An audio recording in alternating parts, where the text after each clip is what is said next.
the Tristan Law Show. If it's your first time here, welcome. If you've been here before, welcome back. I'm Tristan Law, semi-retired pro wrestler, and today, I'm your host. Well, we got WrestlePalooza. It's in the books, and I think it gave us maybe a couple jaw-dropping moments, some head-scratchers, and maybe a little bit of letdowns. From Brock Lesnar absolutely dismantling John Cena in the opener to AJ Lee stepping back inside the WWE ring for the first time in 10 years. The Undertaker serving us with a Hall of Fame announcement that nobody saw coming. If you ask me, I think that this whole entire event, I think that it was a roller coaster. The real question is this. Did Triple H deliver the surprises he promised to us, or is this just another case of another pro wrestling company just overhyping their own show? I am not alone. I'm here with Jess, the Yapton. She's the captain of the Yappin', and she's here with me. We're going to break it all down together, including the chaos, the carnage, and the controversy from WrestlePalooza. Jess, what's going on? Hey, what's going on, y'all? I did tell y'all I was coming back, didn't I? I did. And baby, your Auntie Yapton is kind of disappointed. I'm just as disappointed as I was for Clash of Paris, guys. I'm sorry. This wasn't it. This didn't eat like we all wanted it to do. I mean, you did all of this. You promoted so big and so huge, like this was WrestleMania. Right. Or something like that. Like this is about to be like the greatest thing of all time, when all you did was give us a lot of pyrotechnics and malnutrition cards. Like, well, come on now. I was definitely not thrilled with the whole entire event, but I want to know from everybody that's watching right now. The poll is happening. How did you watch WrestlePalooza? Did you watch on ESPN? Did you use a VPN? Did you not watch, or did you watch some other way? Right now, it seems like 50% of the audience that's watching says that they watch with a VPN, with a two-way tie between ESPN or I didn't watch. Jess, how did you watch? I watched it through the Disney Plus app. I did. I watched it. Well, that, guys, don't look at me funny, y'all. I almost forgot that I even had that plug-in. I almost forgot, because I too was going to do the VPN. Because I've heard great things about Netflix internationally, and you guys being able to, watch your movies and your TVs outside of the United States when y'all go on vacation and all of these things. So I was very much interested, but then, yeah. So for me, I'm not going to lie. Everybody was telling me on social media after our show yesterday, Jess, go get the VPN. Go get the VPN. So I bought the VPN, right? And I'm not going to drop the VPN because there's no value in me telling you what the VPN is. Go look for it. You know what? Maybe if I get a sponsorship from them, maybe I will tell you guys what I did. Maybe Nord. Nord, I know y'all are watching. Right. NordVPN. Right. Or maybe like VPN.VPN.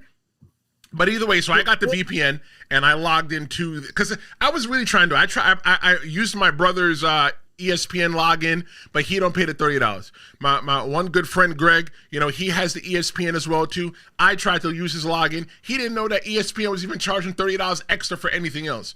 So I said, fine, Tristan, are you going to go ahead and spend the $30 extra for WrestlePalooza? I'm like, you have to, because the people are waiting to hear from you. So I said, you know what? Hold on. Maybe you can get rid of Sling, right? Because 50 plus 30 is almost 80, right? It is 80. And then I said, well, you know what? If I get the Sling and I get the $30, that'll be $80. But if I get the Hulu Plus with the live TV, it's going to be like $74. I'm like, well, $5 is $5. And then I went on TikTok at the Tristan Law Show, and everybody kept saying, Tristan, get the VPN, get VPN. So I said, fine.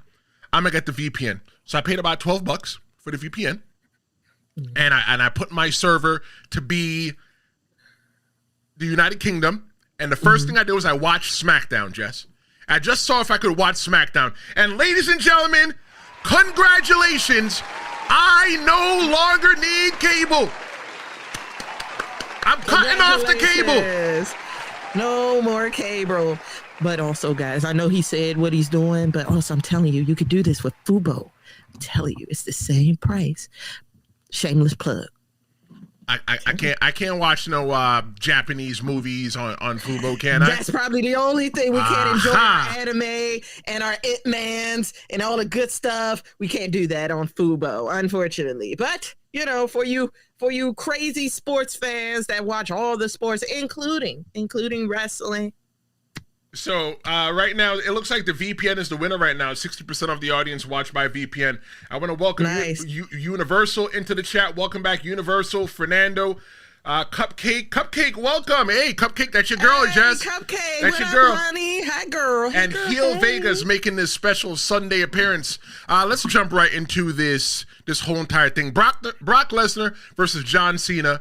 It opened up the whole entire show. Now, one of the things that Universal said before the show started, Universal said in the chat that it wasn't supposed to be the main event or whatever it was. I can't find the message that he said in here, but I think that match, it had a whole entire main event feel to it.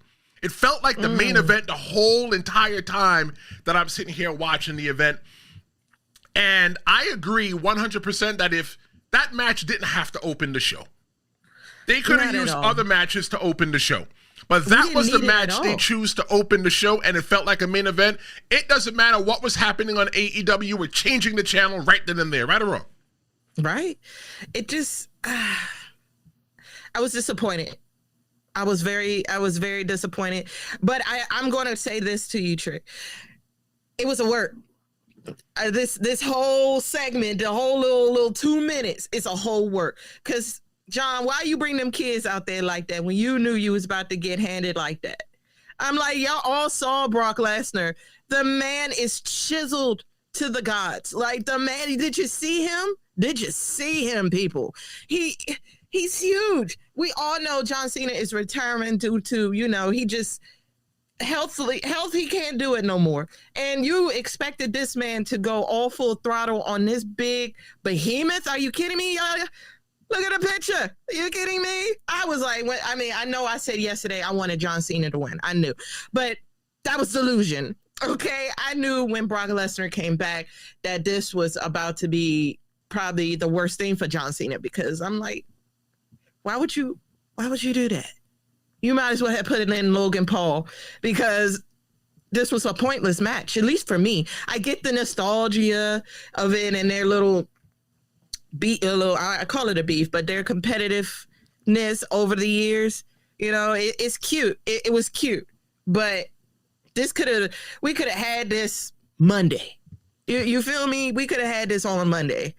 Unlike the United States, unlike the women's heavyweight championship 3-way match that's happening on SmackDown, which should have been on WrestlePalooza. But okay. I think though that the story's not over between Brock Lesnar and John Cena. John Cena just can't take that behind whipping like that and just walk away like it was nothing. But here's my thing though, right? I just want to mention this real quick. I'm not trying to stand on this for too long. I'm just going to mention this. With all them kids, right? All them kids that John Cena got on the stage, right? Mm-hmm. Come on, bro. You can't have one black kid? I peeped. Can't have one Spanish kid? It's all propaganda. Or guess what? You couldn't see them? Like, I guess there wasn't enough black kids in Indianapolis to come sit and enjoy John Cena. I guess not. I know two people that live in Indianapolis. One of them is a pro wrestling fan. One of them is Felicia of the Storyline podcast. She has kids, and her kids are black. And I'm sure that they would have loved to be John Cena's "You Can't See Me" minis. Yeah, but you know what it probably was? If I just had to spitball some stuff, they chose specific school with specific kids, and it was like a sweepstakes back in the day when I was in elementary school, and little Bow Wow was like the thing. He had a sweepstakes going around who had the best handwriting, and they got like an autograph from him or like a picture from him. So you still got it? So that's why I was like, it's a work. I'm like, no, the WWE went to a specific school in a specific district. Probably. And say, hey, look, John Cena's going to be in town, and we need all these kids. If you want to get on stage, here's what you got to do. So right now we got in the chat, Universal says that the Brock match was designed perfectly. I agree. And breaking news, they're having their rematch at Crown Jewel. Match number 1 for Crown Jewel. You know, I think that it's going to be a great match. I think that the story is not done. John Cena just can't take that butt woman just walk out. You know, I expected Brock Lesnar to come out there and put him down. But it's like, you know what? It doesn't make sense for Brock Lesnar to come out there and injure him and take him out and injure him storyline so that he's gone until Crown Jewel, because we already knew that John Cena wasn't coming back. So that's just a wasted movement in there.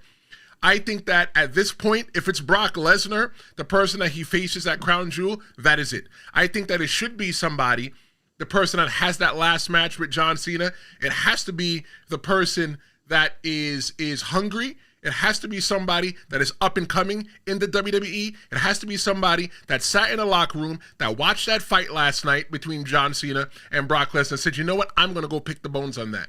Because John Cena right now, I always tell people about pro wrestling.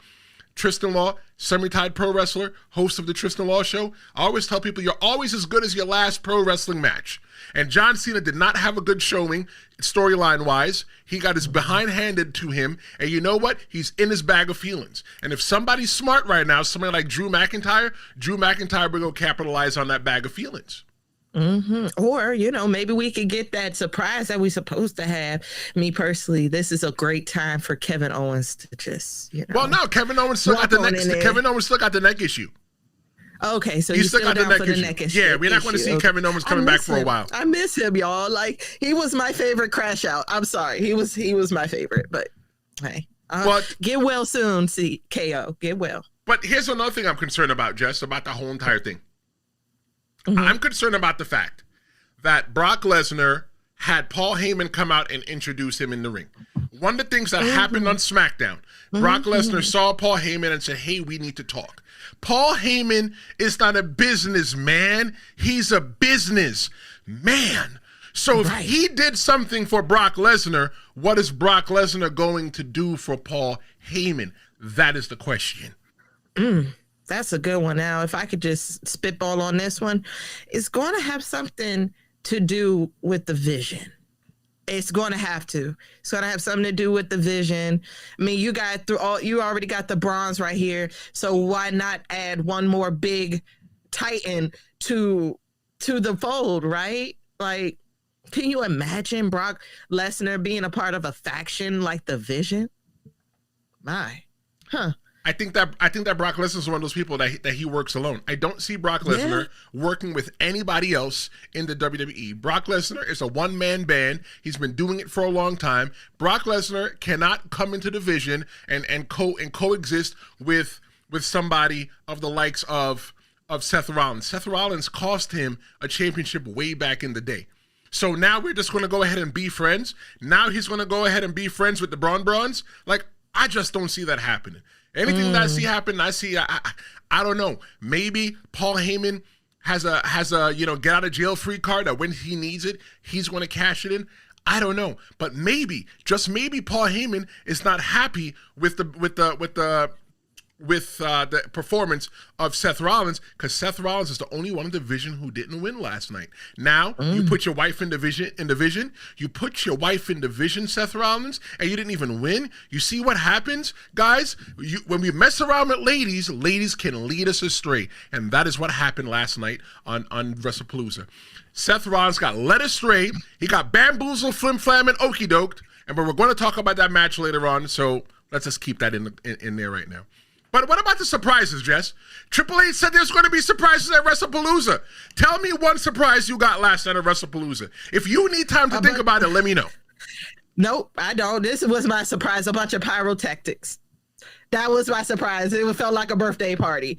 Wasn't no surprise. Oh, wow. LA Knight was the ref. Whoop-de-doo. Like, what? Like, oh, Stephanie McMahon going into the Hall of Fame. Okay, that's something that should have happened a long time ago. And we're going to talk about that. You know what? The Undertaker making that announcement.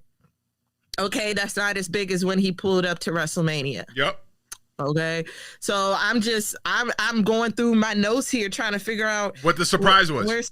Right. Where was the surprise? The Well, kids? you know what, Jess? I guess the surprise was the kids that John Cena bought out. And Cupcake says that she agrees that the show, that it should have been a little bit more diverse. Cupcake, thank you for your comment. But if John Cena and Brock Lesnar was the chaos to open the night, the tag team division carnage that followed made Indianapolis shake. Let's talk about the Usos and division. Oh man, yeah, that one was a tough one to watch for me because y'all know I'm big Uso, big Jey, big Jimmy, big bloodline. So this was hard to watch, but here, walk with me. We're walking. Jey is going, like, we're going to get the Jey and Jimmy match that we were supposed to get. Remember when Triple put the battery on Jey's back, right? Quote unquote. And then we got that real quick Jey Jimmy match. I think I forgot what it was. It was WrestleMania not this year, but the year before. Yes.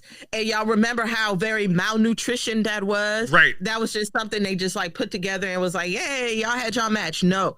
This time, I think we're about to get, instead of getting hero Jey, we're getting heel Jey. Everything's now about to shift over. He's going to turn on Jimmy. He's going to turn on Jimmy like Jimmy did when he was in the bloodline. Okay, so I'm going to ask you this, right? Just we're in the writers' room, and you're positioning that to Triple H, right? Mm-hmm. The head of the creative, and I'm sitting across from you in the table, and I look at you in your face and I go, okay, so why does he turn heel? There has to be a reason why he turns heel. There has to be something in his character that makes him need to turn heel. Why does he have to turn heel? Because that little, I'm not going to say the devil, but the tribal chief on his shoulder, all of that noise, all that talk he had said to him is probably going to kind of fester. Like, I feel like I feel like Roman Reigns planted a seed in Jey's head. And now, because he's going to feel, because Jimmy convinced him to be cool with LA Knight, because remember at the end of at that match, he pushes LA Knight out the way, and then boom, both Jimmy and Jey, they went into the table, right? That is going to probably go into Jey's head. Like, you know what? If I didn't listen to you, Jimmy, if I didn't, if I just stuck to what Roman told me and say this is or do what Brock doing, this is a one-man band, and stick to my own stuff, I'll probably be in a better predicament. So I'm thinking this is going to be it's your fault. Like, Jey is becoming a mini Roman while Roman is gone. And then all of a sudden, Roman's going to come back. Now, when is Roman coming back? But we don't know when Roman's coming back. We all know Roman's coming back, though. And somehow we're going to get a match of Roman Reigns and Jey Uso. So, okay. Walk with me. So, okay. So I like your idea, and I don't think that's enough for him to turn heel. I think if Jey Uso is going to turn heel, bad guy, Rudo, right, no longer a fan favorite, mm-hmm. I think the only reason that he's going to do it is because he's feeling himself. Because he's smelling himself. Because he got the opportunity. When he was a tag team champion, multi-time decorated tag team champion with his brother, he was in a certain tax bracket. But when he broke out and went by himself, he made more money than it was unimaginable. So now I got to go back into a tag team with you when I could be over there trying to get the World Heavyweight Championship, or I could be trying to go over to Cody Rhodes and get that WWE Undisputed Universal World Heavyweight and Multi-World Universe Championship. That's the only way. Does that go back to what you just said? Somebody, the sharks smell blood, y'all. The sharks all smell the blood. But for me, it's still not enough for Jey Uso to turn heel. There's only one reason. Money. There's a lot of money. There's a lot of money behind Jey Uso right now. The best thing that ever happened to Jimmy and Jey Uso was for them to split and go separate. Because just like the Bella Twins, I still can't tell the Bella Twins apart, but just like the Bella Twins, I could not tell the Usos apart. I couldn't tell who was Brusso and who was Uso. I couldn't tell you who was who. But when they split themselves apart, Jey Uso obviously became the bigger star. So now I think the thing that they're going to try to do is to see if they can replicate it again. But replicate it with Jimmy Uso. But he's going to have to find his thing. Because right now, Jimmy Uso, he's riding his brother's coattails. He's coming out there doing the yeet and doing all the other cool things that his brother did to become famous to see if he can get a little bit of the rub too. But I just don't think that Jey Uso's probably going to be turning heel, because the story could make sense that he's feeling himself and wants to get back to the top. But there's just too much money involved for him to do it. Maybe the person that could do it, maybe Jimmy Uso could do it, right? Maybe Jimmy Uso's just a hater. He's just all around hater. He just drinks a whole lot of haterade and he's going to hate. That's what I think. That's the only way I can see it happening. I forgot about one. I mean, this wasn't WrestlePalooza, but y'all do notice the family tree is a little, not as many people in the family tree, right? There's only Tonga and Solo. So maybe Jimmy and Jey they're going to have a fallout. We all know that's happening. They're going to have a fallout. But what if Jimmy decides to go ahead and, get back cool with Solo and join some My Family Tree? They're on SmackDown. I don't see that. They're on SmackDown. There would have to be a reason for him to go to SmackDown, because once he goes to SmackDown, the whole entire beef between him and Jimmy would be done. It would be done. Yeah. But I want to say this, though. LA Knight, he was the referee. Wait, hold on. LA Knight? Yeah. He was the official for that match. He was the referee.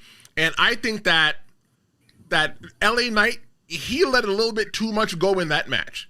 LA Knight, oh my goodness. He just let them play with the weapons. Look, LA Knight said it from the beginning. I don't care what y'all do. Y'all could kill each other. I'm just here to count to 3. He did a bad job trying to do that. There was actually one time that he ended the match early where he counted to 3.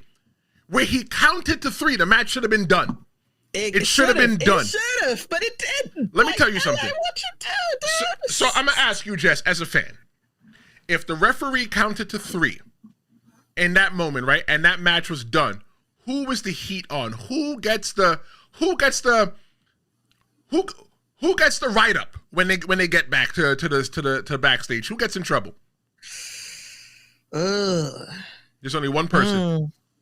I guess it's gonna have to be LA, man. Because I'm like, well, who would it be? Because I'm like, I don't know who's gonna get the slip? Who's gonna get the boot from? Well, not get fired or nothing, but somebody's gonna get their little butt whipped. So one of the things that I always learned, right, when I was a wrestler, Tristan Lawson, retired pro wrestler, hosted the Tristan Law Show. One of the things that I always learned is that it's the referee's job to make the match look as legitimate as possible. That is their job. Their job is that they are a part of the magic act of pulling the rabbit out of the hat. They are just as important as the wrestlers in the ring. And it is the wrestler's job to kick out. If you don't kick out or if you slap the mat, right, in pain because you're selling and you make yourself submit, it is on you. So that is not, I want anybody watching right now, because the internet's saying that LA Knight, he messed up the match of that part. LA Knight did not mess up the match. LA Knight should have ended the match. In all honesty, he should have ended the match, and when he went backstage and when they said, what the F happened, he would have said he didn't kick out in time, he counted to 3.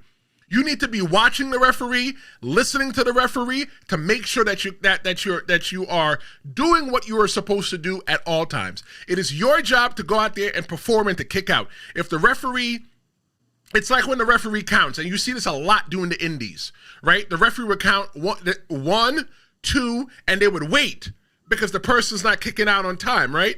I would always tell the person, the referees would always want to know, hey, bro, what's the finish? And I would tell them, pinfall.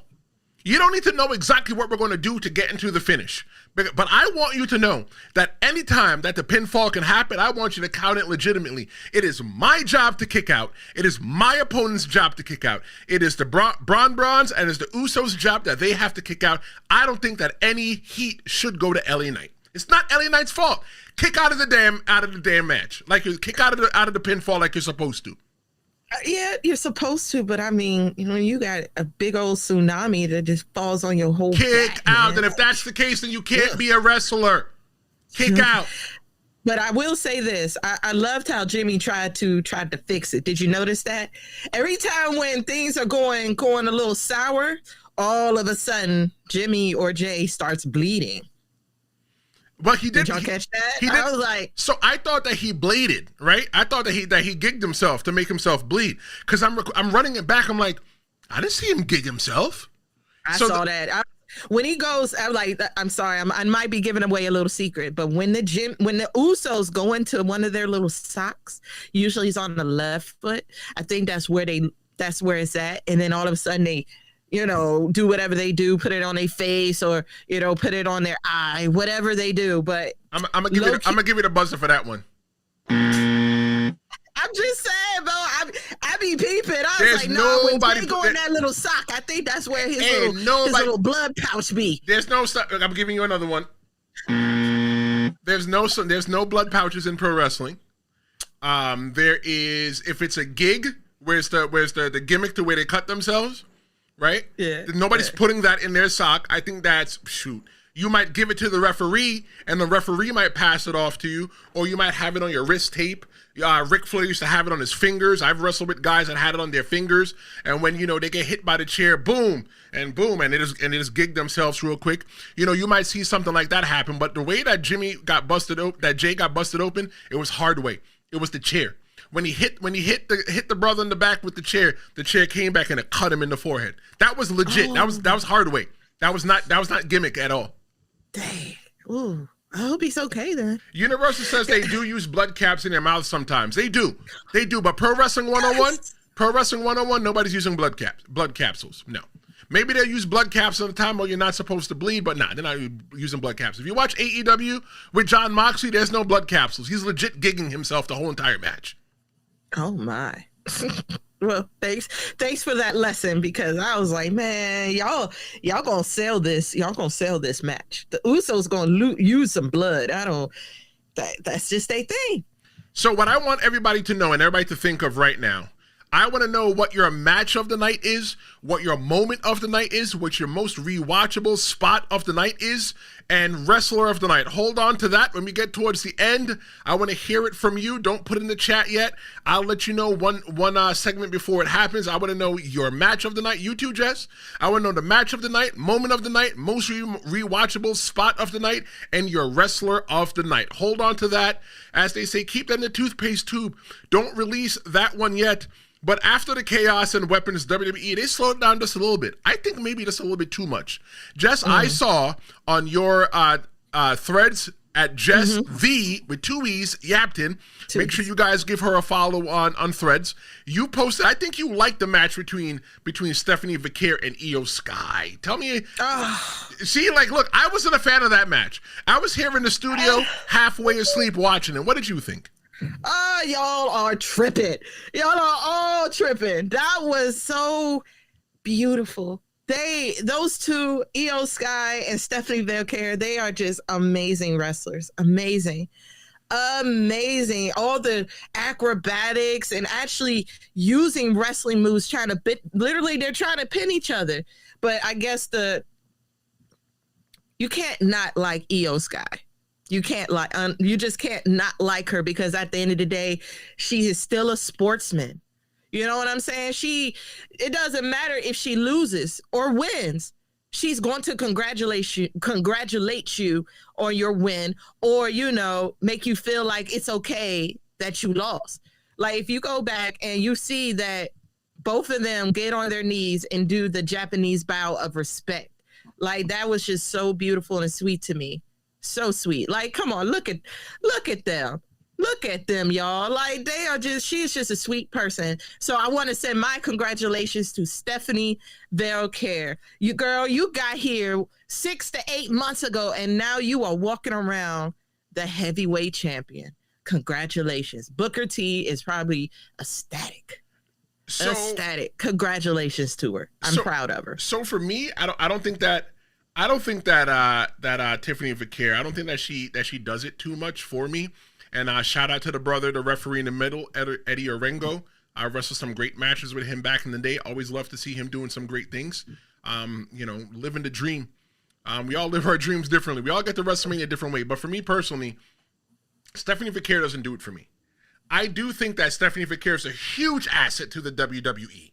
And the reason why I think that Stephanie Vaquer is a huge asset to the WWE is because she speaks Spanish. She's Chilean. And the reason why I think that she's a huge asset because she's Chilean, she speaks Spanish. They now have a huge partnership with AAA. So now I can definitely see Stephanie Vaquer becoming a big star in the WWE on the main roster and then dragging all those fans over to AAA. I think that her going to AAA, and she's been in AAA and CMLL and all those other places before, she can go there, they can go, hey, it's a familiar face, and she could drag them all the way back to WWE. So I think for crossover, I think there's a lot of money in Stephanie Vaquer, but honestly, she just doesn't do it for me. I don't know just what it is. I'm not saying that she's a bad wrestler. I don't think she's a bad wrestler at all. Did I call? Hold on. Wait a minute. Heel Vega said you did not just call her Tiffany, bro. I wasn't gonna say nothing, but you definitely did call her Tiffany. I said Tiffany, Vaquer, and I was like, look, ooh. Tiffany Vaquer, Stephanie Vaquer. In case y'all didn't know, Tiffany Vaquer is Stephanie Vaquer's sister. Thank you. Hey, good cover. Because I'm like, I know you're not a Tiffy time man. Like, what you doing there, bro? Tiffy. Cupcake says that she wasn't a fan of that match either. So look, that's you're a part of the ladies division. Yeah, I don't know what to tell y'all guys. I mean, I do understand that it could have been more. Like, you know, these girls are not Rhea Ripley. You know what I'm saying? They're not that type. They're a little more sensual and soft, a little more soft wrestling. That's why I enjoyed it. So we could actually see the acrobatics between both of them. I think for me, the problem with the match was that the match was a huge moment historically. We had Naomi. Naomi was on a tear through the women's division. She was doing great things for herself, but she got pregnant, and she's, obviously you can't wrestle with a baby in your stomach. I'm excited that Naomi is pregnant because being a parent in your old age, your late 30s, early 40s, that's like the cool thing now. So if you don't have kids, people, don't give up on it. You can still have it in your 30s and your 40s, but the championship had to be relinquished. It was monumental because it was the first ever WrestlePalooza, and this was the time that the championship got relinquished. It was time for these ladies to make some kind of history, but I felt like the whole entire match it lacked spark. Right? Maybe Tiffany Vaquer was sitting at home watching her sister Stephanie, like, come on, Stephanie, Bobinos. I don't know, Tiffany. Yeah, Stephanie. I mean, I get it. I do agree. It could have been better. But remember, Io had a knee problem. She's had a knee injury this whole time. So, when people are injured, the match is not going to be as lit as we want it to be. And I'm sure Triple H and everybody over there at WWE knows that, and they try to adjust the story or adjust the match to a way where, she doesn't break her knee. You know what I'm saying? But then again, I don't know, because then you had Stephanie do that. What was it called? Isn't it called the dragon? Yeah, the dragon screw. Yeah, the dragon screw at the corner. I'm like, don't you have a knee problem? You take your knee pads off, and all of a sudden, a knee problem, and all of a sudden, it's a work, brother. It's a work. Stephanie gets you on there, and she does that dragon corkscrew, and everyone knows that is like crazy on anybody's knees. Like, y'all did a whole lot of knee moves, and I'm like. So and that was a part of the story. That's how the story was written. Heel Vega says that it's not the first ever WrestlePalooza, sir. Yes, I know. The last WrestlePalooza was in the year 2000 in Missouri. It was the ECW show. It was the last. It was actually 25 years ago. Right. Like, it was the last. It was the last WrestlePalooza underneath the ECW banner, but this is the first one under the WWE banner. So when I mean it's the first WrestlePalooza, that's what I mean. It's the first WrestlePalooza. Heel Vega. If that's your real name. Let's go to the chat. Okay. Heel Vega says that Trish is playing devil's advocate and vocalizing the opposition. LOL, stop playing. Those ladies tore the house down. I don't know, man. Maybe I was sitting in the box already outside, so I didn't see a house to be torn down. I don't know. Let's see. I loved it. Fernando says that Steffi V is pound for pound the best woman wrestler in the WWE. Ah, damn, bro. Oh, man. I will say she's making her way up the ladder. Again, she just got here maybe 6 to 8 months ago. We all remember when she came to Raw, and we was like, oh, my God, we're so excited. So I will say they're doing it right. She's on the right track. You know what I'm saying? So I do hope that they're not going to like do what they did with Io Sky, where she barely defended it. Like Rena defended it almost every other night. Io barely did when she had it. So I'm just hoping that we're going to get a lot more matches as trying to defend this championship versus, you know, she's walking around, you know, big tamale, and that's what it is. So I think that the energy with that match was definitely down. You know what? It's all right. The thing about the Tristan Law show is that I entitle every single person to their opinion. Your opinion is not stupid. Your opinion is not dumb at all. Your opinion is your opinion. And I love when you come in and when people call in and give their opinion to the promo hotline. Call the promo hotline, 973-826-0101. Let me know how you feel. We don't always have to agree, but the match I'm going to talk about, right, because the energy was down, the energy eventually came back up. The energy shot right back up when AJ Lee stepped inside the WWE ring for the first time in 10 years. For me, that was one of my favorite matches of last night. It was beautiful. It was very nice to watch. And the end. I'm not a big fan. I'm always like, man, go ahead. Like, let's get it popular. Let's like make some moves. It was a bit slow. I'm not a fan of slow wrestling. Like, you know, y'all sitting there arguing, well, who's going first? Who's going first? Who's doing this? Who's doing that? I'm like, y'all spawned a lot. I'm like, I get it. Y'all trying to, you know, set the stage, but that little segment of the match was a bit too long. It didn't do it for you? Me. No, but it picked up. It definitely picked up for me. Then I was like, okay, here we go. Like, okay, Seth, you're going to have to get out the way, bro. I'm sorry. I'm like, it seems like the story is becoming more so like y'all are holding each other back. Y'all are the greatest couple in the, you know, greatest couple in the company right now, but y'all are very divisive. So y'all two big alphas. Heel Vega says that the match didn't do much for him. The problem for him was Becky. The match was disappointing and it took too long, says Fernando. Becky had to carry AJ Lee. Well, you know, maybe Becky did have to carry AJ Lee. I don't know. I didn't really evaluate it in that moment, and I didn't really see that, Fernando. And thank you guys, everybody, for your comment. But I feel that the tag team match was the best way for her to come back, AJ Lee, for her to come back and not get exposed. Exposed meaning that she's not up to the level of that she was before. But one thing I always want to talk about is CM Punk and AJ Lee. Look, ladies, y'all could jump right into my DMs because I want to look at somebody the same exact way that CM Punk looks at AJ Lee.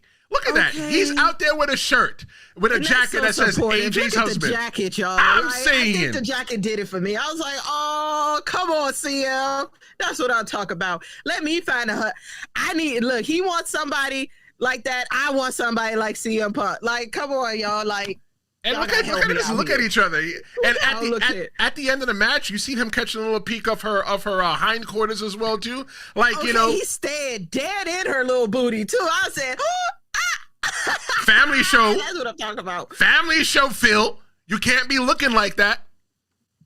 Yeah, but but back to what you were saying. We knew it was going to be malnutrition. Let me tell you why. I disagree. I'm going to give you the buzzer for that. Listen. You know when a match is not going to be as good as you want it to be when they wear jeans. Who wore jeans? AJ. AJ wore jeans. She always wore jeans. But it's her gimmick. I feel like I get it, but I'm just like, looking at John Cena when he wears jeans, that's how you know the match ain't gonna be all that good. So John Cena always wore jeans in some of his biggest moments. Jeans, it's not gonna be. I'm buzzing you. I won't buzz the audience, but I'm definitely gonna buzz you. Nah, but for real though, yo, I'm so proud of AJ. No. You can't be proud of her and then worried about her jeans at the same time. Choose one. Heel Vega wants you to choose one. Universal will want you to choose one. Fernando will want you to choose one. Your homegirl Cupcake wants you to choose one. I'm happy they won, but I was like, this whole match could have been better if she didn't wear jeans. I'm sorry.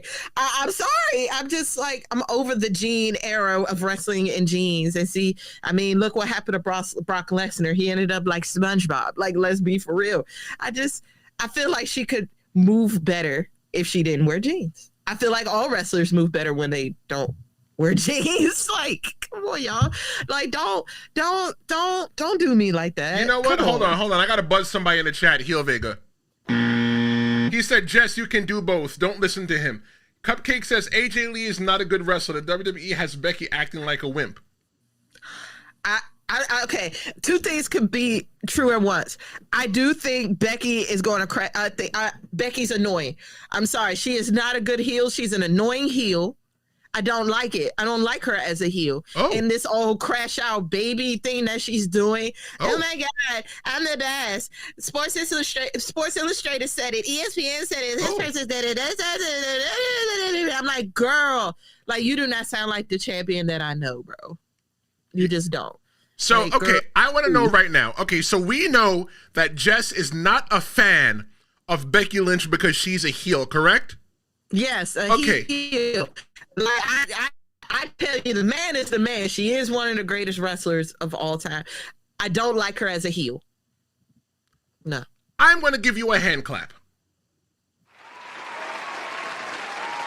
I hope other people agree with me on that. Oh, they agree. They agree. Fernando agrees. Universal agrees. You're not supposed to like the heel. That's someone giving you a hand clap. That means she's doing a great job.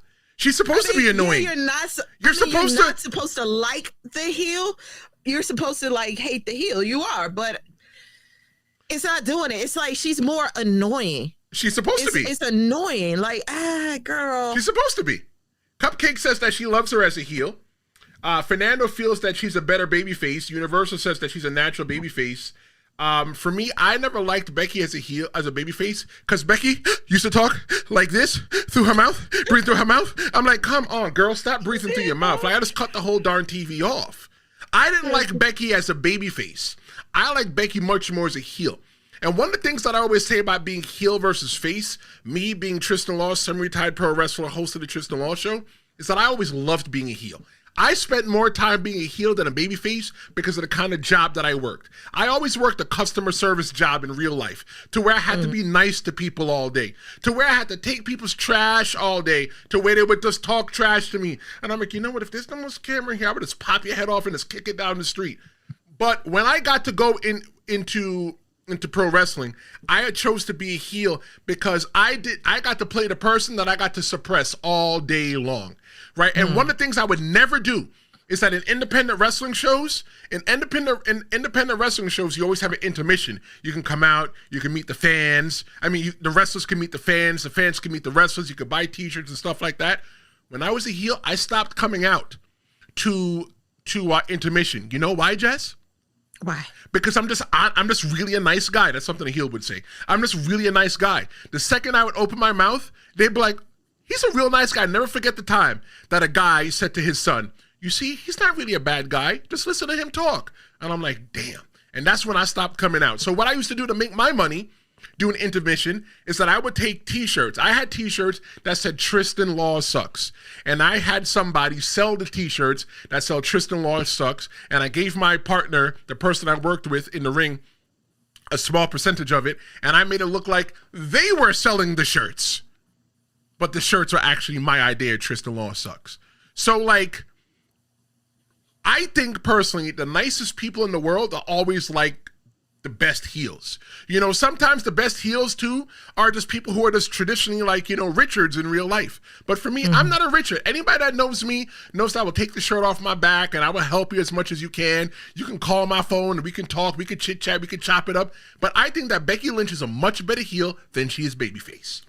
You make good points. You do make good points. I guess for the company, okay. I don't like, maybe it's just the story. I don't like how the writers have put this into a thing. You understand what I'm saying? I was like, you know, okay, you going through all the people who are qualified for the AC championship, even though the AC championship is the newest championship in the women's division. And y'all decided to say, hey, let's go ahead and give Becky Lynch this whole long run instead of actually putting more matches. Somebody said that back at WrestlePalooza. Someone had a sign that said more women's matches, and I agree. I agree. I'm like, it's cute walking around with it and stuff like that, but because Becky Lynch hasn't really defended her IC championship like that, not like that. Like, yeah, you had Nikki Bella at Clash of Titans, you had Natalya, you had that cute little skinny one, whatever her name is. I it's like I can't not like her because she's kind of funny. You talking about Roxanne Perez? No. Who the little one that was under Natalya, the little tall, she tall, blonde, got this like quirky thing. She's with Alpha Maid. Oh yeah, that girl. Yeah. They'll let us know in the chat. I can't remember her name, but they'll let us know in the chat. And then how long do we have that storyline between her, Becky, and Lyra? And now the story's split off now to Lyra and Bailey. But the thing though is that they're running out. In my opinion, I'm like, you're running out of ideas. In my opinion, I think there's only one reason to put the belt on Becky Lynch. Money? Nah, not even Why? money. She's a heel. She's not gonna make money. I think the best reason to put the belt on Becky Lynch at the time now is that Becky Lynch, she's the most credible person in the WWE right now, other than Charlotte Flair. You know, Becky Lynch is they don't call Becky Lynch the man because they ran out of names.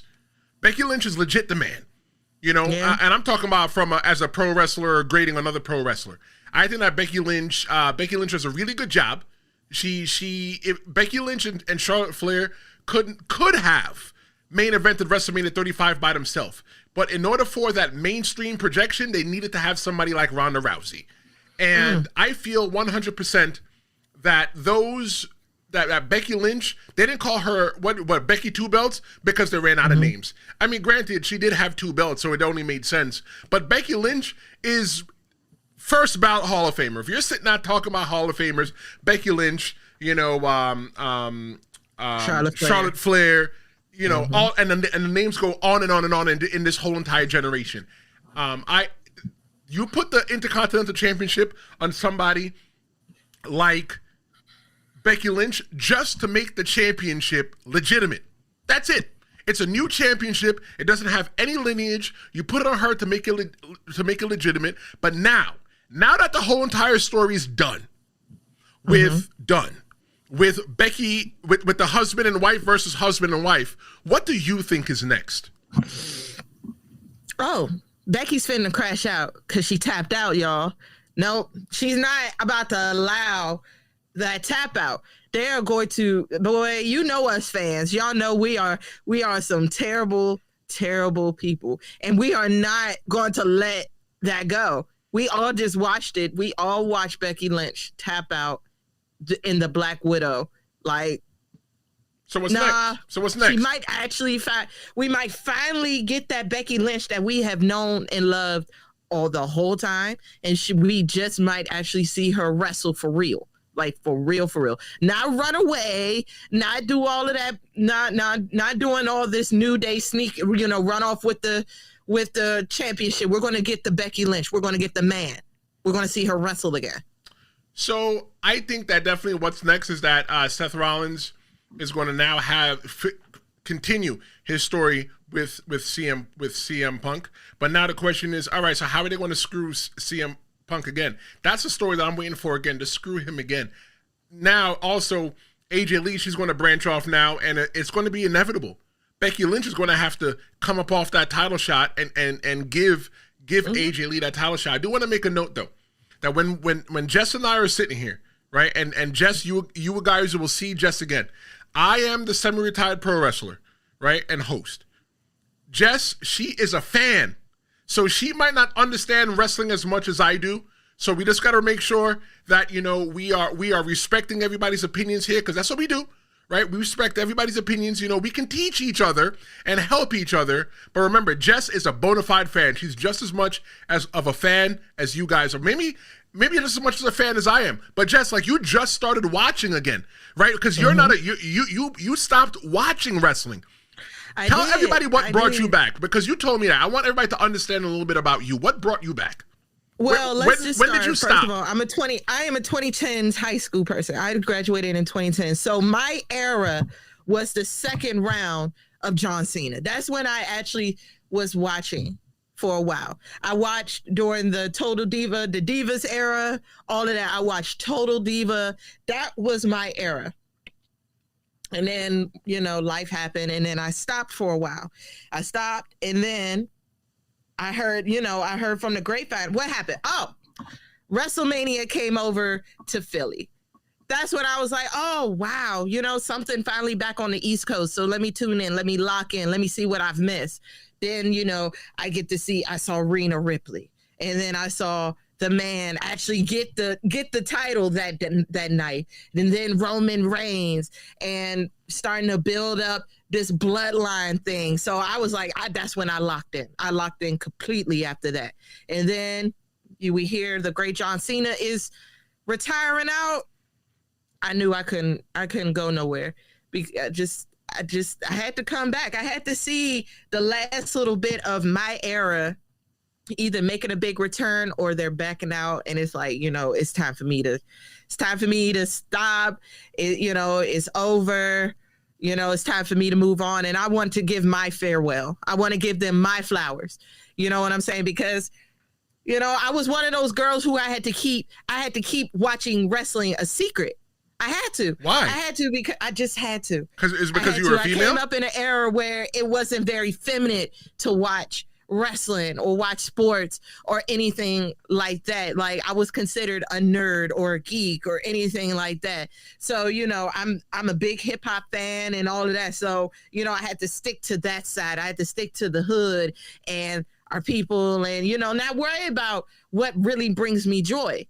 You know what I'm saying? Which is sports and wrestling and anime and a whole bunch of things that you wouldn't think somebody as pretty as me would actually very much enjoy. So here I am, you guys, speaking from a pretty girl who has to hide themselves because they want to fit in that pretty girl standard. You want to look a certain way, a certain aesthetic. Well, we ain't got to do all that. Not anymore. Not in 2025. We could be baddies. We could be pretty. We could do all of that and enjoy boys fighting. We can do it. And girls actually fighting and showing athleticism, not because that girl forgot your birthday on your birthday at your birthday party. Oh, because I'm petty like that. I'm not going to go into that story. But right now, 50%. And Jess, thank you so much for sharing your story. I just want people to understand that in the comments and stuff like that, that whether they're watching live or on demand, that you're just a fan. I'm the professional wrestler. I did it in the ring. I have my perspective of being in the pro wrestling ring. You have your perspective of being a fan as well, too, just to be fair in the commentary. And just a storyteller. And just as a storyteller, period. I enjoy the story. That's it. That's all. It's more than just the actual fighting and the wrestling and the techniques and all that. I truly do enjoy the stories that they come up with to create these matches. Like, like in indie, sometimes it's just like, they just put this match together and it is what it is. Right. But I enjoy the story. I enjoy saying, oh, dang, they used to be a tag team and now they separated because one of them betrayed each other over something. I love that. I like that. So looking at the poll, how did you watch WrestlePalooza? 50% said a VPN. I watched on a VPN as well, too. 20% said ESPN. Just watched on the VPNs. 20% they watched some other way, and 10% says they didn't watch. It's okay. You don't have to watch. We'll keep you caught up. If you look up at the top, it gives you the full results. If you really want the full results, you can still participate in the participate in the transaction of the discussion. But I want to know, what is your match of the night, moment of the night, most rewatchable spot of the night, and wrestle of the night? Hold on to that. That is coming soon, so make sure you hold on to that. But just when we thought we were getting one of those promised surprises. Because look, Jess, I'm still waiting for the surprise from Triple H. He said it was coming. The Undertaker showed up, but not how we expected. When The Undertaker showed up, what did you think that he decided to get on his motorcycle? Vroom, vroom. Oh, no, I'm the American man. What made you think that? What did you think was happening when he come out? Girl, honey, let me tell you something. My face went from like this to this. so fast because of course you hear the Undertaker joint, the little dead, the dead graveyard joint. So in my mind, I'm thinking that's the Undertaker I'm about to see. You're about to pop up on the stage and do something. That's not happening. Right? That's not happening anymore. But then no, you put you the boots sat in the there, ring. You feel me? I'm like, no, we're getting this whole, old wrestler running around on a bike thing again. So I'm like, honestly, I thought he was going to tell me, hey, this is how many people are in the room right now. That I thought this was a ratings announcement, like they do for WrestlePalooza. WrestleMania. That's what I thought. I thought, okay, he's about to tell us, look, this is the numbers. Right. And this is the biggest WrestlePalooza of all time. Well, Woo! look, it would have to be the biggest WrestlePalooza of all time because WrestlePalooza probably held no more than 3,000 people in the building. No offense to ECW, it was the time and it was their thing. But I also thought it was a crowd reveal, but instead it was Stephanie McMahon's Hall of Fame induction. How do you feel about Stephanie McMahon finally getting inducted into the Hall of Fame? Just like everybody else, this should have happened a long time ago. Honestly, I would have thought, well, see, it could have been a work then, but I would have loved it if she was inducted the same time Triple H was. I thought that would have been kind of cute. You know what I'm saying? But let's just talk about her. Let's talk about Stephanie McMahon and how great she has been for the WWE as a company. Again, I was watching during Total Divas. So, I saw her doing her managerial duties and, keeping everybody in line. She just deserves it. She's a great businesswoman. You know what I'm saying? Very professional. She doesn't allow BS. You know what I'm saying? She don't allow BS to dictate her moves. And she's her own person. You know what I'm saying? Like, despite what Triple H is doing, she does her own thing. So I want to send my flowers and congratulations to the great Stephanie McMahon. I am sure your family is so proud. It's worth it. Come on now. She deserves it. It is nothing more else to say. It's that she deserves it. She earned it. And now she got it. Fernando echoes the congratulations as well too. I feel for Stephanie McMahon. Stephanie McMahon was the originator. Everybody talking about SMH, shake my head. No, it was Stephanie McMahon Helmsley. Stephanie McMahon has been around so long in the WWE. Stephanie McMahon was there she watched WrestleMania 1. Right, she as the daughter of the owner, Stephanie McMahon went on to go to college. She was in the WWF, shop magazine. Stephanie McMahon was part of one of the most important storylines. She got kidnapped, by her father's henchman, the Undertaker. Like, Stephanie McMahon is more than deserving to go into the Hall of Fame. If you ask me, you probably look at somebody like Mr. McCool. I'm like, why is somebody like that in the WWE Hall of Fame? Stephanie McMahon should have been in the Hall of Fame. When you're looking at people like the Roller Twins, why are they inside the WWE Hall of Fame well before Stephanie McMahon? Maybe it's something where it's humbling to where she feels that she shouldn't be in there. Although she's not the first McMahon in the WWE Hall of Fame, I think that she's well deserving. But I think that it was kind of weird though, Jess, that months before, I think it's about 7 months, September, October, November, December, January, February, March, April. We got about 7 months until the WWE WrestleMania Hall of Fame weekend, and they're already announcing who's going to be inside the Hall of Fame. I think that was kind of weird. I guess that's what Triple H meant when he said it's a big surprise. I guess. What's going on, Kevin? Welcome to the chat. Welcome. I guess that's what he thinks is a surprise, right? I'm like one surprise that I expected, right? And I saw it on Threads. People said that Chris Jericho could come back at WrestlePalooza. So I thought about it for a second. I thought about it for a second, and I said, okay, so if Chris Jericho comes back, why? When would Chris Jericho come back? How does he fit? And the way that I think that Chris Jericho fits, so that he would come back, is that he would come back in the main event against Cody Rhodes. This is if he is coming back, because Cody Rhodes and Chris Jericho were in AEW together, and Chris Jericho was in AEW longer than Cody Rhodes. Cody Rhodes fled AEW, went back to WWE, but now he's the champion. Now that he's the champion, Chris Jericho wants that belt. Because you know what? He's going to be able to say, you know what? Now he beat up his former boss. I don't know. But I think there's a lot of meat on the bone if Chris Jericho had came back at that time. That was a surprise, but we didn't get it. The surprise was that I guess Stephanie McMahon is going to the Hall of Fame. I mean, I guess Stephanie McMahon was just as surprised as we were too, because I'm just like, I don't know. Because it did look like she thought he was coming out there to give the whole do the crowd numbers. Right. But that's then when she looked at him and she was like, but I'm sure she might have looked at what you doing, bro? She might have looked at the rundown. I might have seen that it wasn't there. Triple H said that she thought that maybe they was going to sing happy birthday to her because Stephanie McMahon's birthday is coming pretty soon. So I don't know. But you know what? I don't know.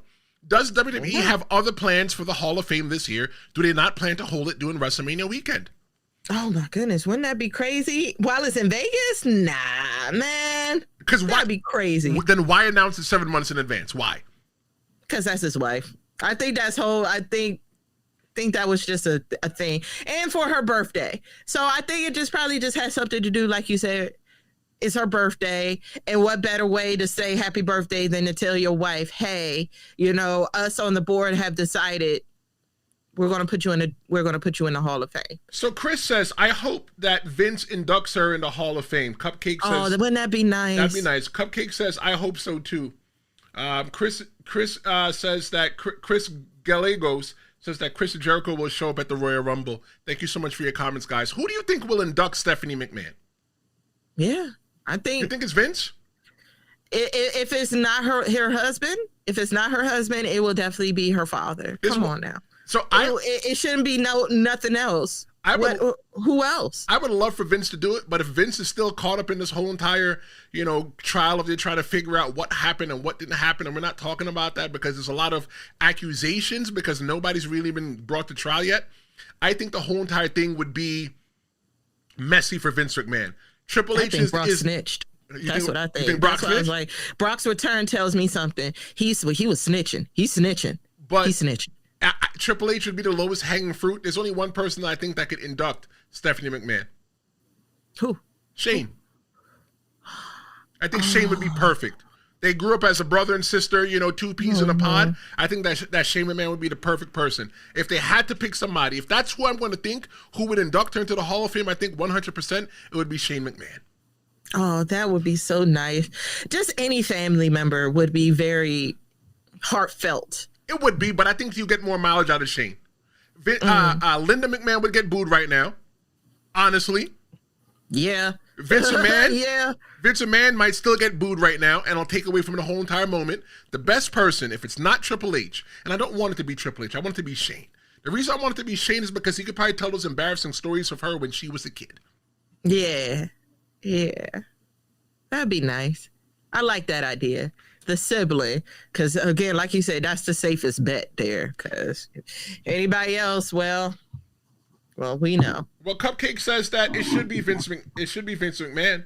Chris says that he hopes Rick Martel becomes inducted to the WWE Hall of Fame next year, and the model and the former AWA World Champion, he deserves it. You know what, too? I still have a lot of people that I think that could be coming into the Hall of Fame, and we're going to save that for a lot closer to when the Hall of Fame gets put into fruition as it starts to come closer, because every single year I have my predictions and I love talking about it. There's always one person that I always name. It made so much more sense last year, even more sense the year before, Tommy Dreamer.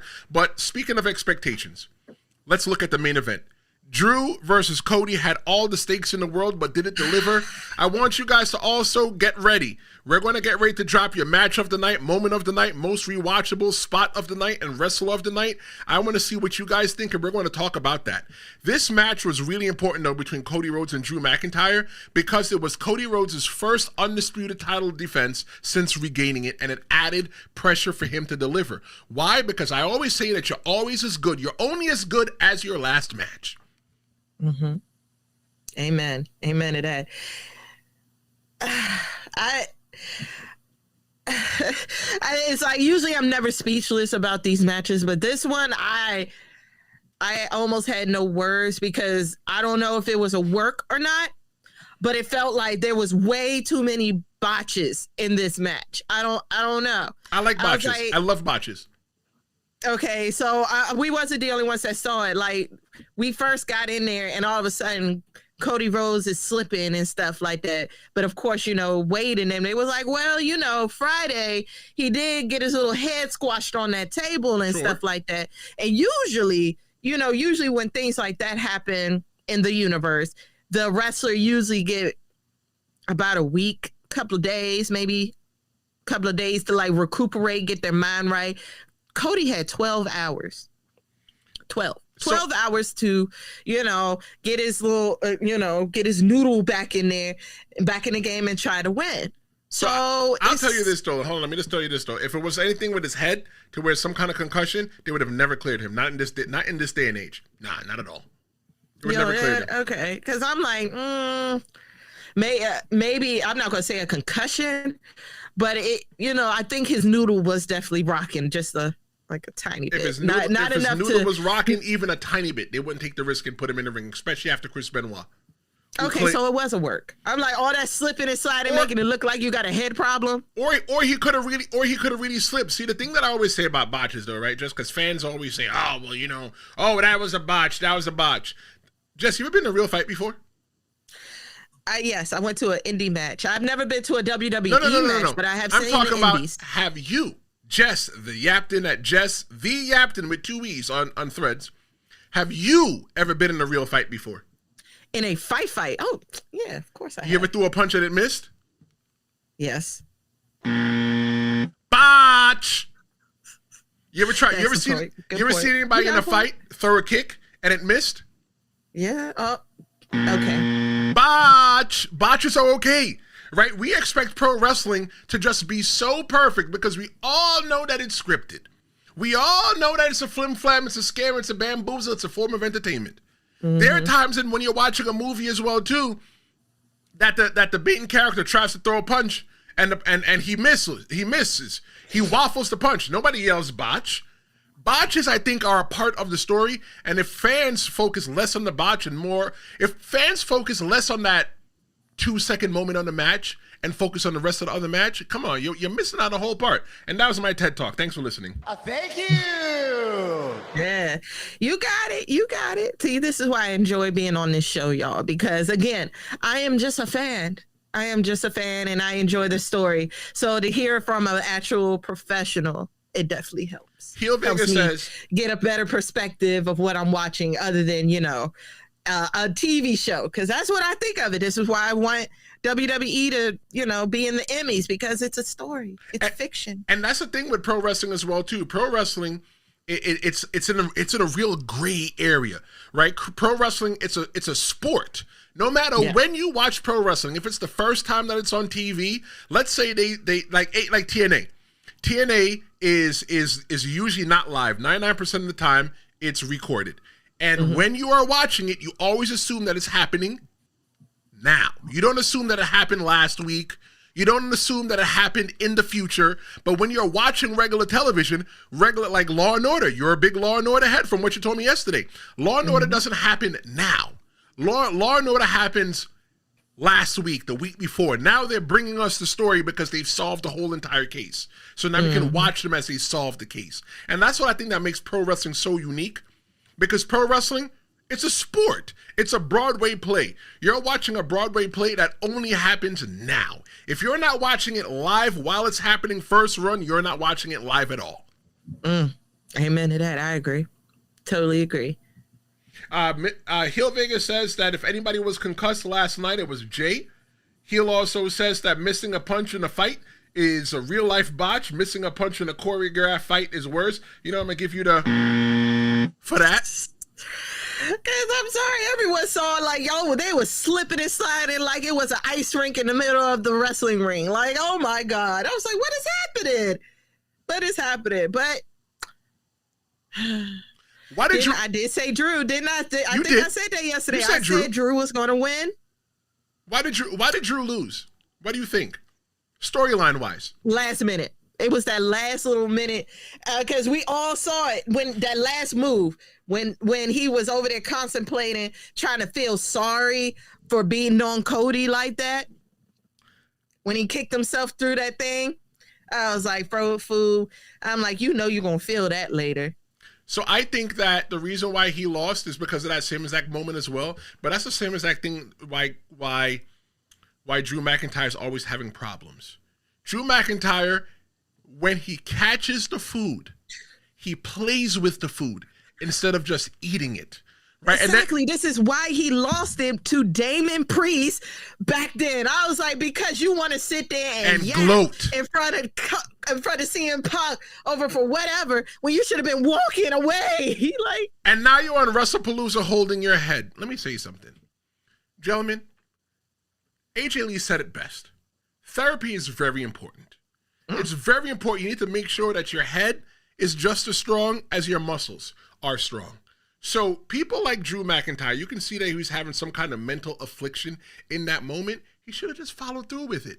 He should just follow through. What was the referee want to do? Disqualify him? The referee probably was not going to disqualify him in such a high-stakes match.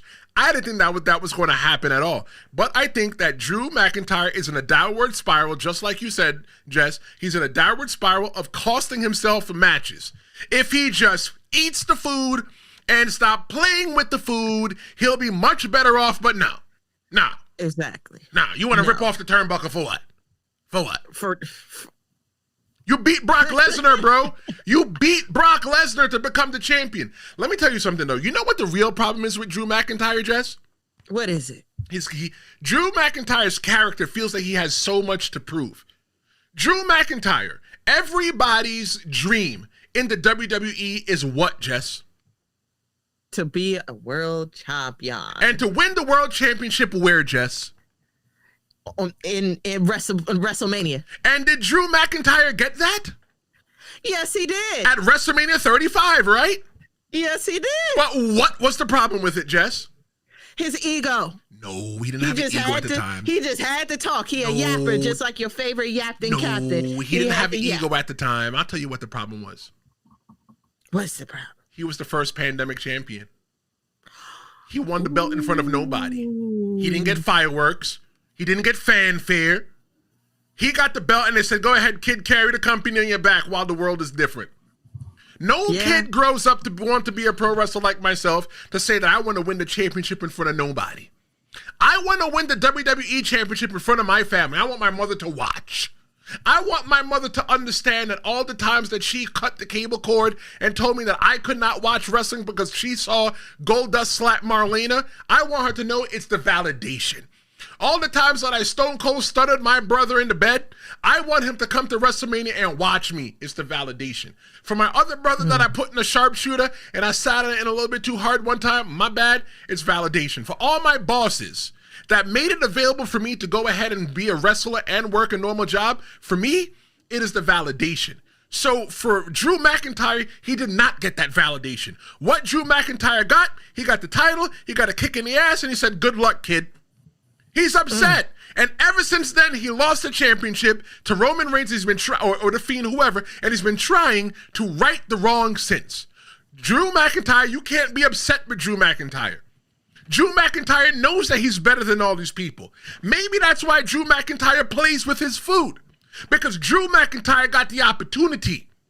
He won the Royal Rumble in Tampa. And then you had to win the WWE Championship in front of nobody? Nah, bro, I'd be upset too. I'd be upset too. And that's what it...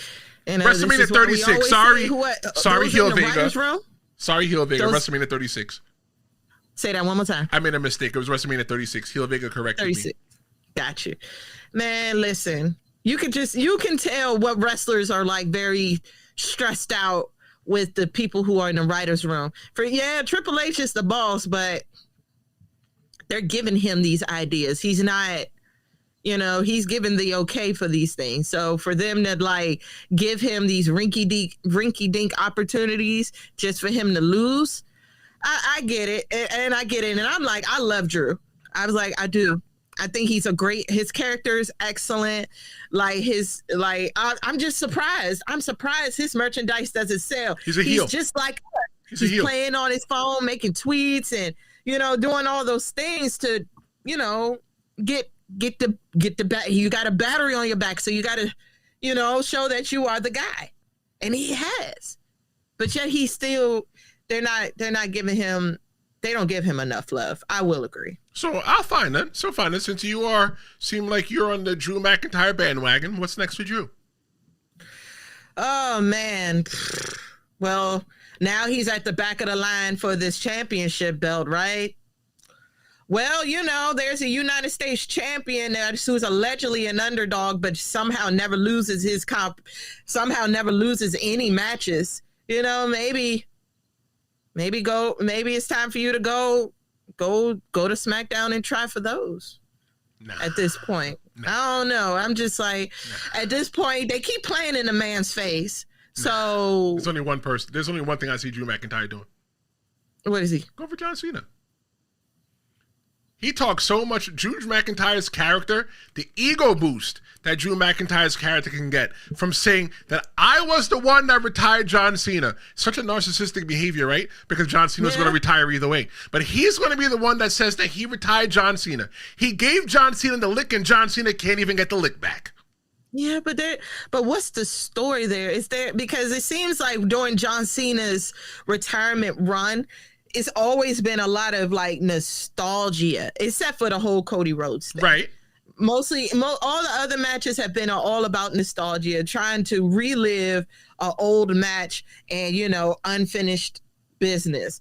The only thing I could think of is John Cena and Drew McIntyre was, they was at their peak at the same time. Y'all can all go watch Total Divas and find that out, that, Drew was in a whole faction while John Cena was John Cena. So, right. They was together. So, they're co-workers. So it would be nice. But what's the story there? The story is that John Cena is leaving and he needs to get out of the business because Drew McIntyre would have had an opportunity again at Cody Rhodes, but he's the one that took the championship. Get out of the business and go retire. That is the story. Right. Goodbye. Go sit on the couch. Go make your movies, Mr. Hollywood. Get out of wrestling. Yeah, but they could say same thing about him because, y'all have been in the game. Well, he's longer, but y'all been in the game for a while now, and y'all still haven't done nothing. Like your biggest competition started when you and Damian Priest was beefing. I think like that was probably the most you've ever had in a while. I think that Drew McIntyre's biggest competition is himself, and I think that him getting the opportunity to retire John Cena would do so much for his character. Just to walk around and just say that I retired John Cena. But you know what? With all of that said, Jess, Cena got squashed. AJ Lee's return, we got it. Stephanie McMahon's Hall of Fame news, we got that. Did WrestlePalooza actually deliver on the surprises that Triple H promised? I asked you in the beginning. Triple H never really promised a particular surprise, but he promised a surprise. So the question I'm going to ask you, Jess, is do you tickle yourself surprised because of WrestlePalooza? Nope. Yeah, me neither. Nope. I want to know, though, what everybody's match of the night is, moment of the night, rewatchable, spot of the night, and wrestle of the night is. We're getting ready to go into that right now, but I just want to say this, though. WrestlePalooza, it wasn't bad. It wasn't PLE of the year, and it definitely wasn't worth the $30 for me. Cena versus Lesnar, I think it set the night on fire. AJ Lee's return, it was the heart of the show. And Triple H's surprises, like me and Jess said, it felt very underwhelming. Stephanie's Hall of Fame news, it was cute, it was a moment, but it wasn't earth-shattering.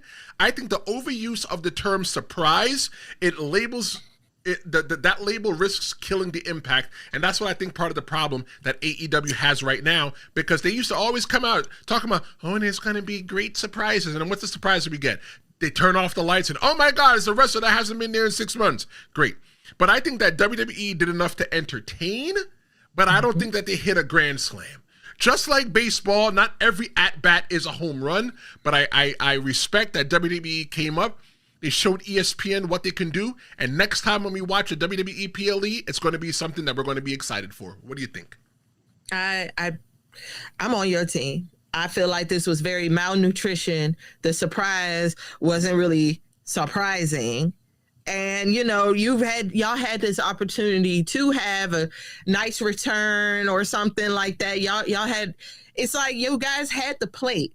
but you didn't fill the plate up. Right. You see what I'm saying? Y'all worked all this time so hard to be recognized by ESPN as a sport, to get together and all of that. And this is what y'all give. Yeah, this is what you give the fans who've been waiting just like you guys, who've been riding die hard since early before I even was watching. This is what you do. Like it was cute. I think part of the issue was too, Jess, was that WrestlePalooza was never supposed to be the first PLE on ESPN. It was supposed to be like the Royal Rumble or something like that. And something happened somewhere to where they decided they was going to put it on ESPN and whatever the case may be. So yeah, so it ended up being on ESPN. All right, so we are looking for the match of the night, moment of the night, most rewatchable spot of the night, wrestler of the night. Jess, what was your match of the night?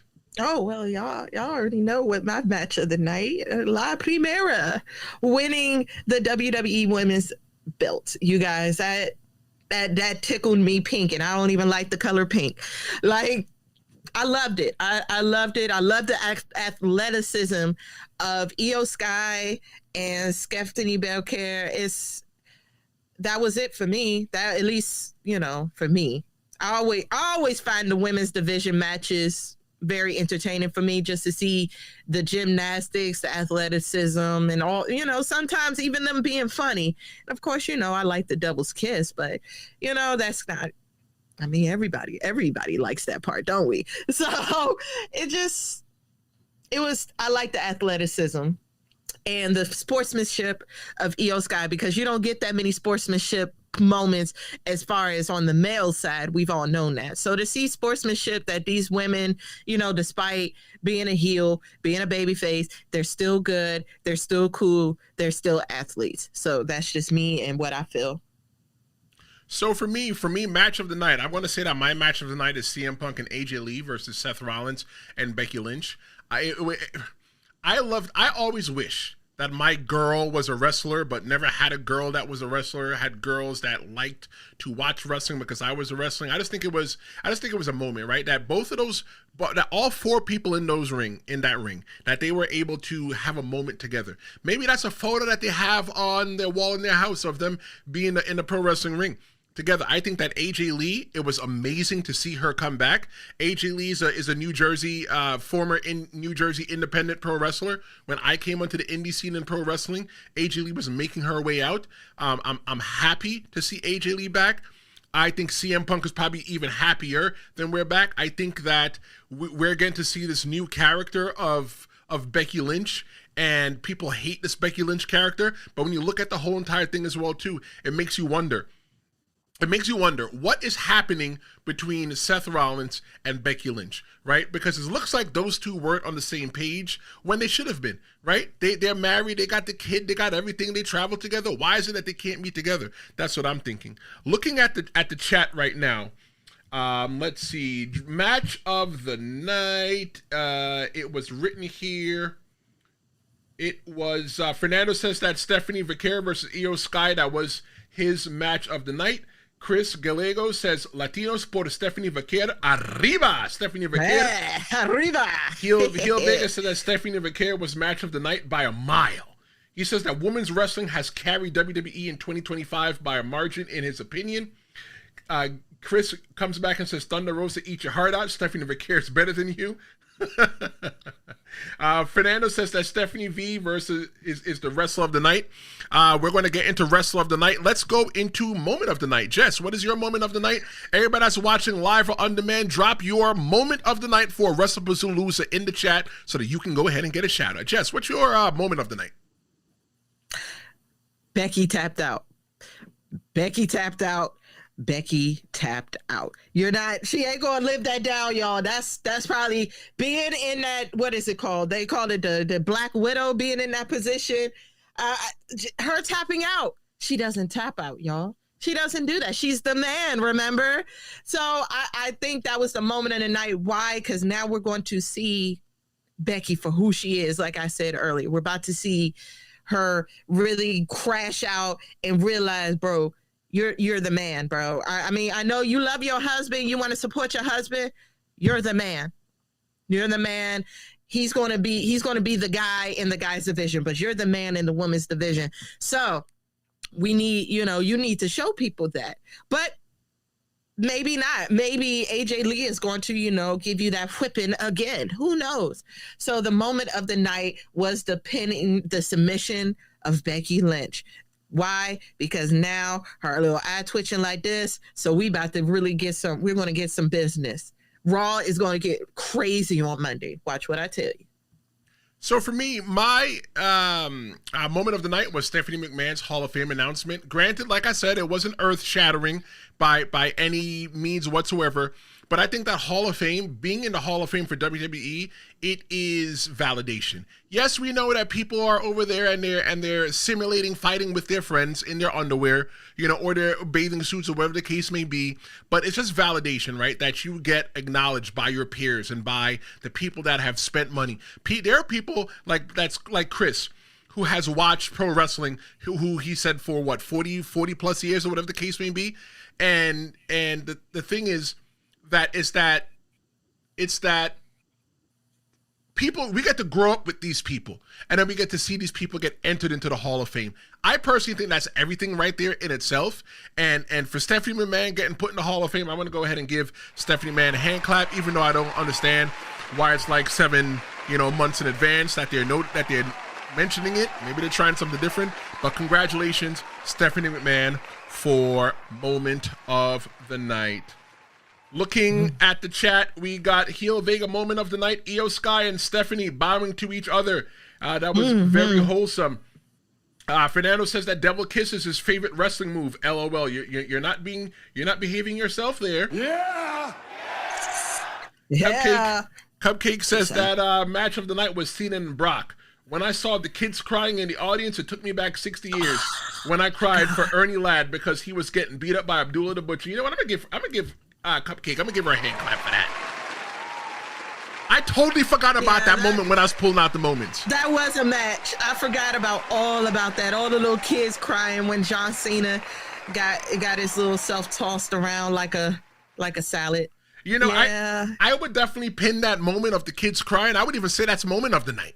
Because me being a heel, if I can make a kid cry without even touching them, I think it's perfect. But it just shows the emotional investment that people have into pro wrestling. People that don't understand pro wrestling don't understand the emotional investment we have with these characters. We've grown up with these characters. We've laughed with these characters. We've cried with these characters, just like characters in any other show. Hey, look, Jess, there was one season of Law & Order SVU, right, where the police commissioner's son, when he got killed, and they had the funeral on the show. I ain't gonna lie, I booed. Yeah, I boohooed. I was sitting there boohooing because I built up the emotional investment of him all season, and now we just gonna let him go. I don't know. Right, only there for a few months, and then you kill him off. And then he's done. Let's go to most rewatchable spot of the night, Jess. What you got for most rewatchable spot of the night? Rewatchable. Wow. Oh, it wasn't, honestly, for me, it wasn't that many rewatchable moments, but I guess CM Punk praising his wife for winning. Yeah, that felt good to watch. I'm like, you got CM Punk over there on the table, like half dead and everything. And as soon as he hears AJ, and winner, AJ Lee, all of a sudden he picked his head up like, oh my God, yay. And then, of course, you mentioned how he was just all over her, staring at her little tiny little Badooka Duke and everything. It was a nice moment as a couple to see a couple that, doesn't allow the business to dictate their relationship. You know what I'm saying? Those two are perfect for each other in and out the ring. So I guess that's just the love that I felt in the ring for each other as couples was a nice little moment for me. So I'm gonna have to change that one because instead of rewatchable spot of the night, I'm gonna make it more pro wrestling fan friendly. Spot meaning like the move or the sequence of the night. But so my most rewatchable spot or sequence of the night was definitely Jey Uso getting busted open the hard way, because I was looking back like, when did you gig, bro? When did you gig? I watched it back like 4 times. I'm like, when did he gig? What? Oh crap! It was the chair. Yeah. So here, check this out. This is breaking news. He's been placed on the concussion protocol. As he should be. He got hit in the head. As he should be. Yeah. Like, so, apparently there was what it said, this chair ricocheted off of Breaker's back. And that's when the chair actually hit Jey in the head. Yeah. We won't see that because the camera. No, you see it. The cameraman. You see it. It's clear as day. Oh, you did see it? It's clear as day. I guess I blinked quick. Yeah, it's clear as day. Because remember, I watched it back like 5 times. I was like, when did he cut himself? Cupcake is saying that her most rewatchable spot of the night was Brock Lesnar F5ing John Cena. Cupcake, I need to ask you, which time? Because John Cena got F5. John Cena probably got F5 for every single year in his career. Brock Lesnar was like, Johnny, remember when you did this to me? Yeah. You remember when you did that to me? Yeah. He just yeeted him in the air. All right. Let's go for wrestler of the night. Jess, who is your wrestler of the night? And I'm going to hear from you guys as well, too. Drop it. Y'all just might judge me a little.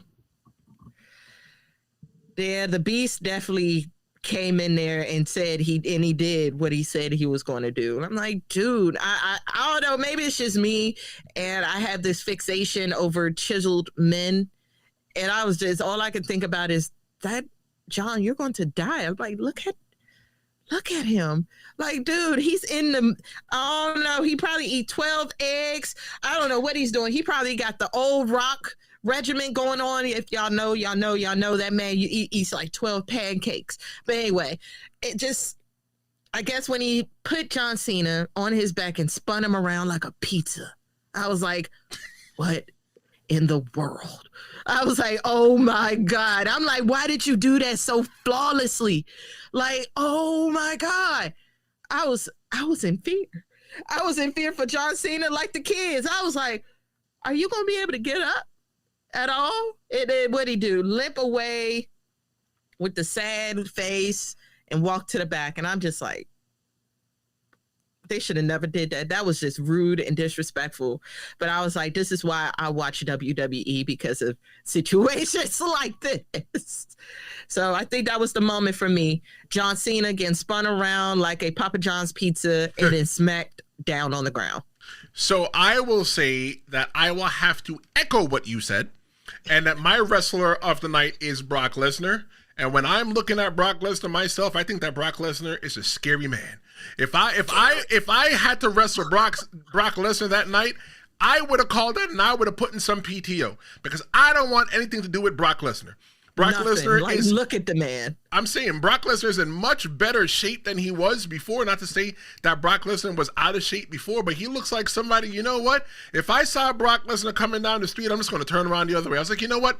I dropped my wallet, but you can have it. Brock Lesnar came back. Brock Lesnar, I thought about Brock Lesnar last night. I said Brock Lesnar is way better than Goldberg, and Heel Vega might roast me a little bit because I always talk about Goldberg. Brock Lesnar is way better than Goldberg. He's the perfect person to come back and whenever he wants to. I think that Brock Lesnar is scary, and I said that for when John Cena had his match last month. I said that I'm afraid for John Cena because Brock Lesnar is coming. And you know what? Brock Lesnar might not even be done yet. I don't know. That's so scary. Let's see what we got in the chat. Cupcake says that wrestler of the night, she's going to throw it on Brock Lesnar. Fernando says spot of the night, Jey throwing the chain, maybe chair, I don't know. Heel Vega said that's a lie. You could happily accept the payday and wrestle Brock. I mean, you know what, bro? I thought about doing slap fight, and I was like, I don't think nobody could slap fight me, but could I take? You know what? The $1 Million Man said it himself. Everybody has a price. Listen, I would run out of there. Y'all know that little small one that's at Alpha Made? Y'all know how much he runs off? That would have been me if I had to wrestle Brock Lesnar. I would have looked at him like I'm about to do something, but I would have definitely ran my little self right back down that ring because no, he's going to eat me. Are you kidding me? Well, Cupcake says that Cena does not deserve a rematch, and Heel Vega easily made himself the number one person in the chat, said that Goldberg is going to leave that Goldberg is gone. Leave that dude alone. You know what? Looking at the poll, How did you watch WrestlePalooza? It's overwhelming. Everybody watch it with a VPN. I watch it with a VPN. And if I get some kind of sponsorship with a VPN, you'll be hearing from me talking about VPN more often. I'm going to see what else I can watch. I like to travel sometimes. I want to see if I can get cheaper plane tickets. I'll definitely be looking at that. But I want to thank everybody that participated in the chat today. Much love for you guys today. You guys really showed out. I want to thank Heel Vega. You are number 1. Cupcake, you are number 2. And Fernanda, you came in at number 3. Yes, girl. If you want to be the number 1 person in the chat, you got to participate. Jess and I will be back on Monday. So, oh wait, hold on. Fat fingers to slip the button. But Jess, where can they find you? Because they like you. Where can they find you? Oh my God. Y'all like me. Y'all love me. Y'all really, really like me, y'all. All right, bro. So again, y'all could go on Threads. 95% of the time of my yapping is on Threads. As you can see, it is just with 2 E's, the Yapton. That is also my IG. So, because, if you can't have a Threads without an IG. You can also find me on TikTok, you guys. You can find me on TikTok at Just Funny AF. That is Just Funny AF. That's other side content that I don't talk about wrestling. More so that's on the education and movies and TV and music reactions. So, if you want to hear what I got to say about, about Cardi B's new album or Reasonable Doubt, definitely check that out on Hulu. Come talk to me on TikTok. Heel Vega says, Jess, we welcome real fans. I know Jess says respect. We welcome real fans. Cupcake says great show. Fernanda says that Brock Lesnar is the better wrestler, but Goldberg is the bigger star. Come on. Hey, look, Goldberg, Roman Reigns, Cody Rhodes, and The Rock, all 4 did the same thing. They are all movie people now. So, of course, we're going to feel that way. They're movie people now. Kemper Cloud 2 says that he watched on the jailbroke Fire Stick. You know what? I heard about that, but you know what? Anything that has the word jail in it, I don't want to have no business with it. If it was called a JPN, jail PN, I'm not using it. I ain't heard of a jailbroken anything since 2016, so I'm like, okay. Right? Yeah. Heel Vega says that I'm obsessed with Goldberg. Let it rest, man. I just want to say thank you to everybody else. Yeah! Oh man, LA Night, yeah, that's my sound, y'all. I love it. So here's where we land, right? WrestlePalooza, it wasn't a strikeout, but it sure wasn't a home run either. John Cena being destroyed, AJ Lee making magic, Cody Rhodes surviving Drew, Stephanie McMahon, the Hall of Fame curveball, all big moments. But the surprises that Triple H promised, I don't think they quite really measured up. Jess, I think fans will remember this show for a lot more than the highs than the letdowns. But if WWE keeps dangling the word surprise without delivering, I think it's going to be a problem. As always, we want to hear from you. Did WrestlePalooza live up to the hype, or was it a letdown? Drop your thoughts in the comments. You could also send me an email at tristanlawshowmedia@gmail.com. Or what you can do as well, too, is you could always go to the good old promo hotline at 973-826-0101. We're going to be coming back on Wednesday, and we're going to be talking about something else that I haven't even decided yet. We had a lot of ideas thrown around, but that's all we got. That's WrestlePalooza. Thank you so much for joining us. Another episode of the Tristan Law Show's down in the books. If you like what we did, be sure to like, share, and subscribe. Don't make us your little dirty secret. Follow me on TikTok at the Tristan Law Show. Follow me everywhere that you can. Hit that like button, because if you hit that like button, that means you like us. I'm Tristan Law. She's Jess the Yappin', the captain of the Yappin'. This is the Tristan Law Show, and I'll see you next time.